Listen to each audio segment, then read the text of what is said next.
What's up, witches? Luna here, just to express my thoughts in our times. The title of this video is When Healing is a Bad Thing.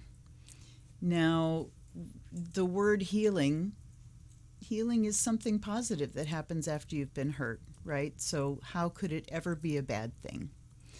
But as some of you know, in the aftermath of the violent attempted coup on our government on January 6th, already we are hearing calls only from the right side asking for healing. We've seen this pattern again and again and again and again.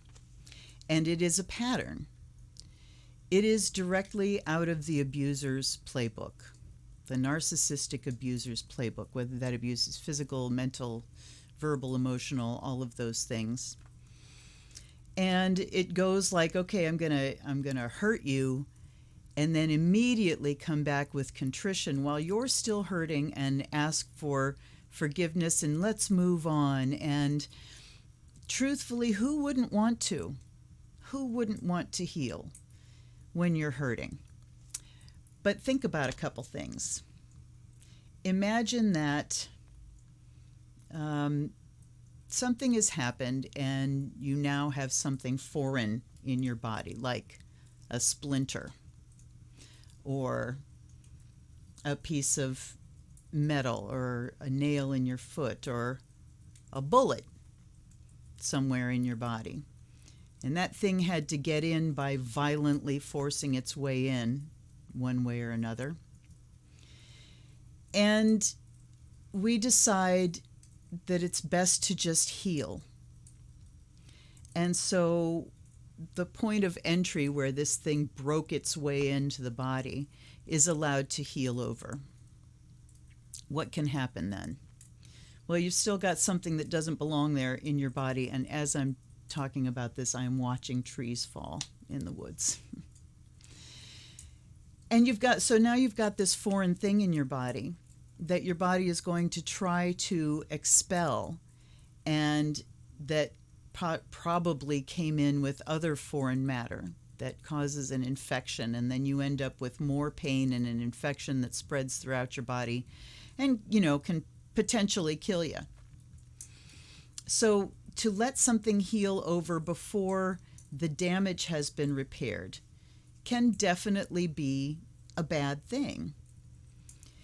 The healing can't start until that object is removed, until the damage inside is repaired, assessed and repaired, until all of the dirt that came with it is cleansed out. And once we know internally that things are repaired back to where they are supposed to be, can we let the healing happen over the top? So with our government, obviously, we have a lot of surgery to do. Healing can't happen until after the successful surgery.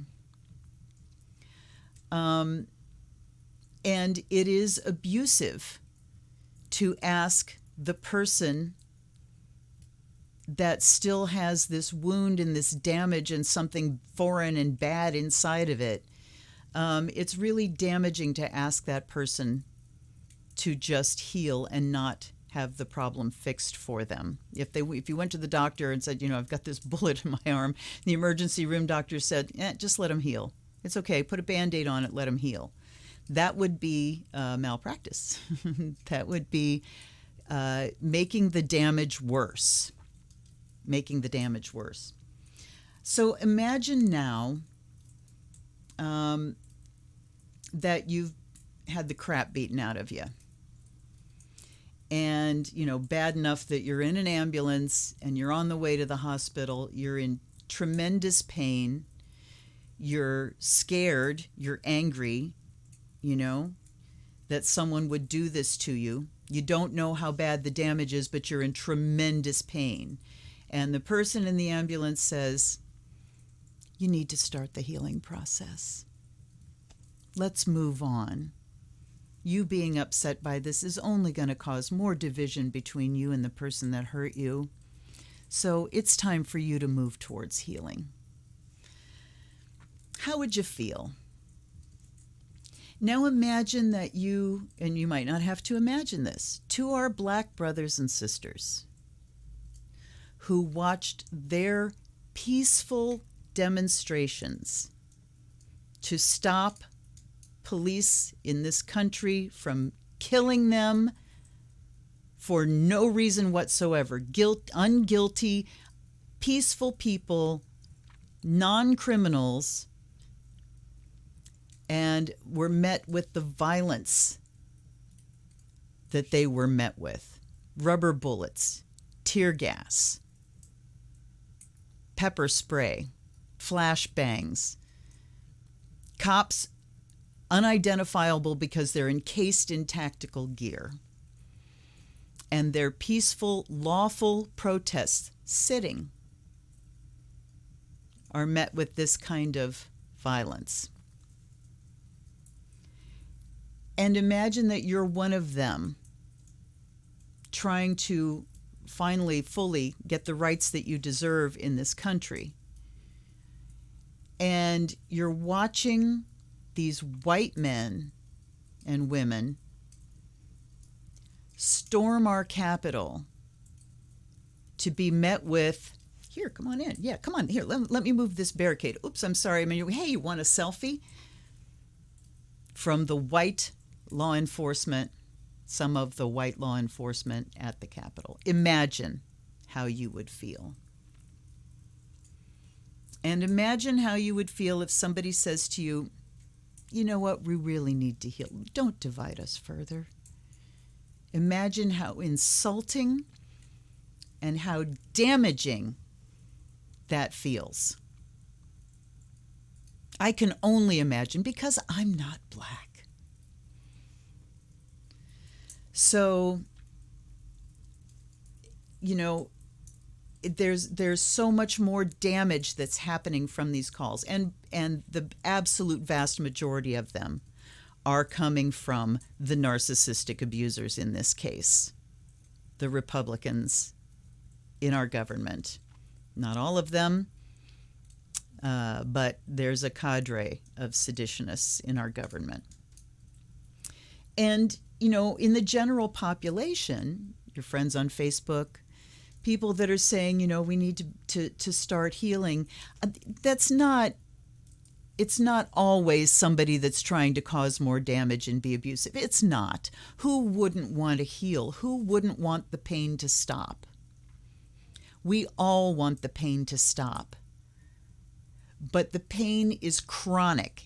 It's been here for a long time, and if we don't go to the doctor and have the surgery now, because we have healed over things that have invaded, we have healed over insults to our democracy, and now we've suffered an actual insurrection with a body of people violently forcing them into the system like that bullet.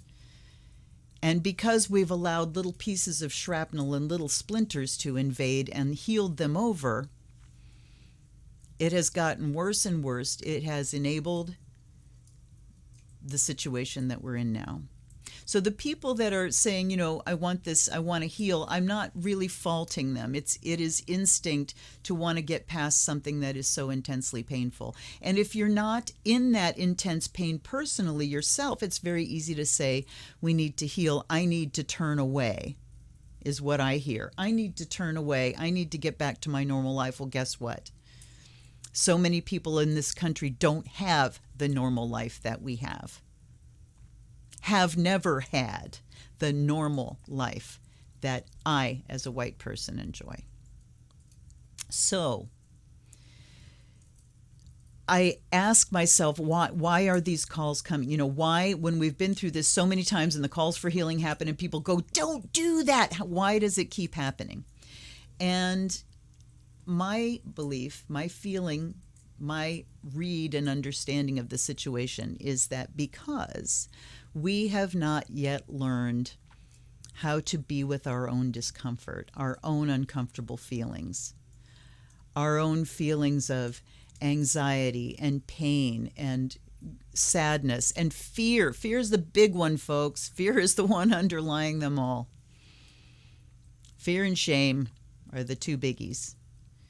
So we need to learn how to sit with ourselves when this intensely uncomfortable shit's going on. We need to learn to sit with ourselves and learn to sit with that feeling. And I think, the people that aren't like hot nuts to get to healing are people that have endured bad times. And so we know, okay, this is a bad time, and we know how to be in it. Others that are privileged not to have gone through abuse, not to have lived in families where you're ducking and covering in fear, are not used to this level of discomfort. They're not used to this level of abuse and discomfort. And so it's especially scary for them. Oh my God, I don't know how I'm going to survive this. Well, those of us that have endured it are here to tell you that we will. We can, we will. But we will not survive it healed. We cannot heal until we take out the cancer. So until we take out the infection that has been caused by the intrusion into our body democratic. So I wanted to give you those thoughts, and I'm going to make a separate video on Tonglen practice, specifically as it pertains to now, because this is what we really need. This is the practice we need to learn how to stay with ourselves. So I do wish for healing, but I wish for a successful surgery first. All right, you guys, thanks for listening. I'll see you next time. Blessed be.